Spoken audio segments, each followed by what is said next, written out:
What if the water you drink could judge you by your actions? I know it sounds like a tale, but this one is real. I saw it with my own eyes. Our village, Umuachi, was a peaceful place, red earth roads, children laughing under mango trees, and women singing while they fetched water from the stream called Edioma. The stream was our pride, our life. People said a goddess lived in it, a gentle spirit who watched over us. No one entered Edioma without asking her permission. Even the hunters greeted her before crossing her banks. But one day, everything changed. It started when a city girl named Adaura came to spend her holiday. She laughed at our stories, called them village superstitions. We didn't know her laughter would wake something ancient, something that punished pride with silence. Adaura was different from us. Her skin glowed, her nails were polished, and her phone never left her hand. She said city girls didn't fear rivers. Water is just water, she told us. Her grandmother, Mama Nkechi, warned her every morning, don't touch Edioma without permission. That water has eyes. Adaura would laugh. Eyes? Grandma, please. One afternoon, when the sun was high, Adaura and two boys went to the stream. I followed from afar, hiding behind a palm tree. I saw her dip her feet into the water. No greeting, no prayer. The air shifted. The songbirds stopped singing. The water, once clear, turned grey. A woman's whisper echoed. Who enters me unclean? Adaura froze. Then, without warning, the ground trembled. The stream began to pull away as if hiding from us. That was the last day Edioma flowed. The next morning, women ran to fetch water, but the stream was gone. The riverbed was dry, cracked like broken clay. Children cried for water. Mothers looked up to the sky. The elders said, the goddess has turned her back. Days passed. Crops withered. Goats bleated for thirst. Even the air felt heavy, as if the whole village was being watched. Adaura's grandmother wept. She begged Adaura to confess what she did. But Adaura, shaking, said, it was only my feet. I didn't mean harm. The elders performed sacrifices, white cloth, palm oil, and a hen, but nothing changed. At night, whispers filled the dry riverbed, faint voices calling Adaura's name. People said they saw a woman made of mist, walking where the stream once was. We began to understand the goddess was angry. A meeting was called at the village square. The elders sat on wooden stools, faces hard with fear. The oldest among them, Papa Eze, spoke first. The goddess doesn't punish by mistake, he said. Someone entered her home without cleansing. The people murmured, casting glances at Adaura. Her grandmother knelt, tears falling. She's only a child. Papa Eze shook his head. Even a child who disrespects the gods must learn. They decided to cleanse the land with a river ceremony. But how do you beg forgiveness from a goddess whose river has vanished? That night, thunder rolled across the sky, but no rain came. Adaura couldn't sleep. She swore she saw a shadow outside her window, a tall woman with eyes like blue fire, staring silently. The next morning, footprints of wet mud led from Adaura's hut to the dry river bank. When things got worse, the villagers turned to Obidi, the proud hunter. He was strong, tall, and fearless, the kind of man who believed no spirit could harm him. Obidi laughed when he heard the story. You people let fear control you. Water cannot curse a man. He raised his hunting spear. If the goddess hides water, I'll find it myself. That night, he packed his lantern and walked alone to the dry river. The moon followed him, bright and cold. He dug into the ground with his bare hands, searching for water, but all he found was silence. Then, a faint sound, a woman humming. Who sings here? He shouted. The wind answered with his own name. But Obidi, proud as ever, spat into the dust. Show yourself, if you are real. He should never have said that. The earth began to shake. The soil around him glowed faintly blue. His lantern flickered. Then she appeared, the river goddess, her body shimmering like moonlight on water. Her hair flowed like a current, her voice soft but heavy like thunder. Obidi, she said, your pride blinds you. You take without asking. You mock what you do not understand. The hunter's knees trembled, but he still lifted his spear. I only came for water. She stepped closer, her eyes glowing brighter. The water you seek is not yours anymore. He tried to run, but his feet sank into the ground. Roots began to wrap around his legs. He screamed once, twice, then the night went still. When dawn broke, villagers gathered at the river bank and gasped. A new tree stood tall, with dark bark that glistened like wet skin.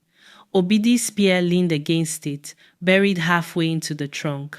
Mama Nkechi wailed, Obidi! But the strangest thing happened when the wind blew. The leaves rustled like whispers. Some swore they heard a man's voice crying, Forgive me. The chief ordered no one to touch the tree. He is gone, Papa Eze said, but his spirit remains to warn us. Then for the first time in months, rain began to fall. The riverbed shimmered, and water returned, flowing softly once more. But everyone noticed the stream avoided the tree, curving around it like a living thing that remembered. Edeoma had spoken through curse and mercy. After the rain, Adaora couldn't hold her secret anymore. She ran to the elders, trembling. It was me, she cried. I touched the river without greeting the goddess. I didn't know. The villagers gasped, some angry, others pitying her. Papa Eze placed his hand on her head. The goddess already knows, child. She punished the proud and forgave the humble. They took her to the river's edge. Adaora knelt, dipped her fingers gently, and whispered, I'm sorry. The water rippled softly, no thunder, no wind, only peace. From that day, the river flowed clearer than ever. But every time Adaora fetched water, she saw a shadow in the reflection, a glowing woman smiling faintly. The rain did not stop for 3 days.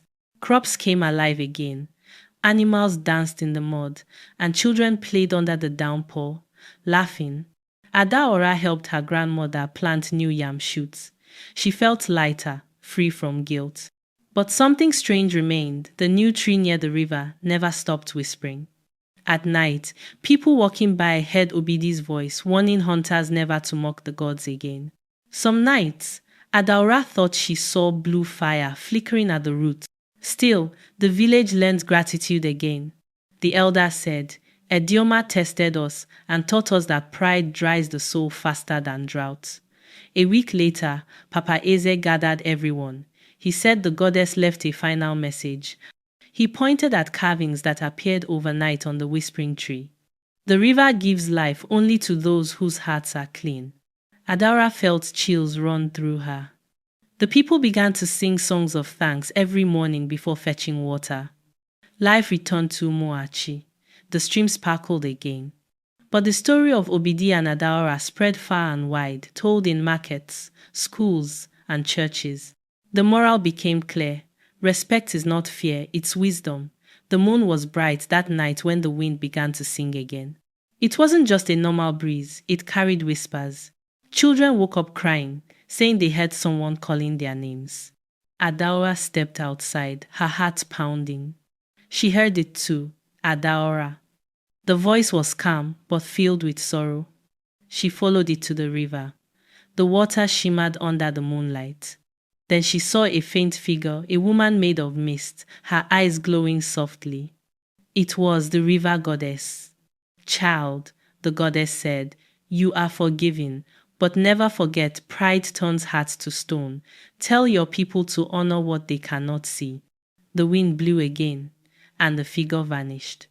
Adaora knelt, whispering, I will. The next morning, the village chief declared a festival to thank the goddess. Drums echoed, women danced in bright wrappers, and men beat talking drums till the hills answered back. Mama Nkechi dressed Adaora in white cloth and placed cowrie shells in her hair. Today, you walk as the child who brought forgiveness, she said. At the river, people offered fruits, flowers, and white pigeons. When Adaora poured libation, the river bubbled as if it smiled. The crowd cheered, shouting, Edioma has returned. But Adaora noticed something strange. When she looked at the water, she saw the reflection of the whispering tree behind her, and for a moment she thought it bowed. The goddess was watching. Seasons passed. The village grew rich again. But the tree where Obidi stood never lost its mystery. Fishermen said when you walk near it, the wind sounds like breathing. Some swore that when lightning struck near, the tree glowed blue. Children feared it, but the elders told them, that is not fear, that is respect. One boy asked, will Obidi ever come back? Papa Eze replied quietly, when pride turns to humility. At night, Adaora sat by her window, listening to the wind rustle through the leaves. It always sounded like words, forgive me, protect the water. One dry season, a young man from the city came to the village. His name was Tunde, a student who wanted to film the legend of the river goddess. He carried a camera and laughed at the stories.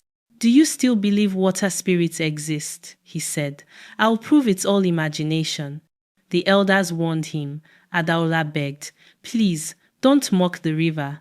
But Tunde smirked. Superstition can't hurt science. That evening, he set up his camera near the whispering tree. He didn't return till morning. At dawn, villagers found Tunde's camera on the ground, still recording. But he was gone. The only thing left behind were wet footprints leading into the river, footprints that never came back out. When they played the camera video, everyone froze. The screen showed Tunde walking near the tree. Then suddenly, water rippled behind him, though there was no rain. A faint voice said, did you ask before you came? Then static. The elders buried the camera under the tree. No one mocked Edioma again. That night, Adaora had a dream. She was standing in the middle of the river, surrounded by calm water. The goddess appeared again, her eyes glowing like lanterns. Tell your people, she said, I don't punish the curious, only the careless. Adaora asked, what happened to the boy? The goddess looked sad. He wanted proof, not respect. Now he belongs to the silence. When Adaora woke up, she felt drops of water on her face, though her roof didn't leak. She knew the goddess had spoken again. From that day, Adaora taught every child in the village how to greet the river. Before touching the water, they would kneel and say, Edioma, Mother of Life, we thank you. It became a new law. Even visitors were taught the same. The river stayed clean, the fish multiplied, and the crops never failed again. But Adaora never forgot what she saw. Sometimes, when she passed the whispering tree, the leaves moved even when there was no wind.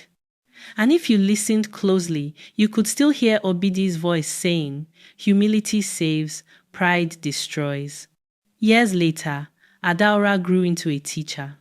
She took her pupils to the river every year to tell them the true story. This tree, she would say, was once a man who forgot respect. One day, while teaching, a storm began suddenly. Thunder roared, but instead of fear, Adaora smiled. She felt peace as if the goddess was near. She raised her hands to the sky and whispered, thank you for your mercy. The storm stopped instantly. The children gasped. That day, they learned not all power is seen, but all respect is felt. When Adaora grew old, she could no longer walk to the river, but the wind always came to her hut carrying the sound of water. One evening, as the sun melted behind the hills, she called her grandchildren and said softly, when I'm gone, keep honoring the river, promise me. They nodded. That night, the villagers heard the wind sing again. The next morning, Adaora's mat was empty, but her window was wet, like rain had fallen only there. The people said, the goddess came for her child. Today, the river still flows in Umuachi. The whispering tree still stands, tall and silent. When the breeze passes through its leaves, people hear faint words, respect the unseen. Travelers stop by to listen. Some laugh, others kneel. but everyone lives with the same feeling, peace mixed with fear. The elders say, those who forget the river's lesson forget themselves. And when children ask if the story is true, we point to the tree and say, go there at night when the moon is full. If you hear the wind speak your name, then you will know. Because in Umuachi, we learned the truth long ago. The water that gives life can also take it depending on the purity of your heart. This story teaches that nature watches and remembers our actions. It reminds us that respect is not fear, it is wisdom. When Adaora disrespected the sacred river, she learned that pride and carelessness can destroy what sustains us. When Obidi mocked the goddess, his arrogance turned him into silence. But when Adaora confessed with humility, mercy returned and the river flowed again. The lesson is clear. Pride dries the soul faster than drought. Respect for what you cannot see brings peace you can feel. The earth, water, and spirit respond to the purity of our hearts. Let this story awaken something in you. Before you take, ask. Before you act, respect. Every river, every tree, every person around you carries life. Treat them with care. Honor nature. Walk humbly. Remember, the water that gives life can also take it depending on the purity of your heart.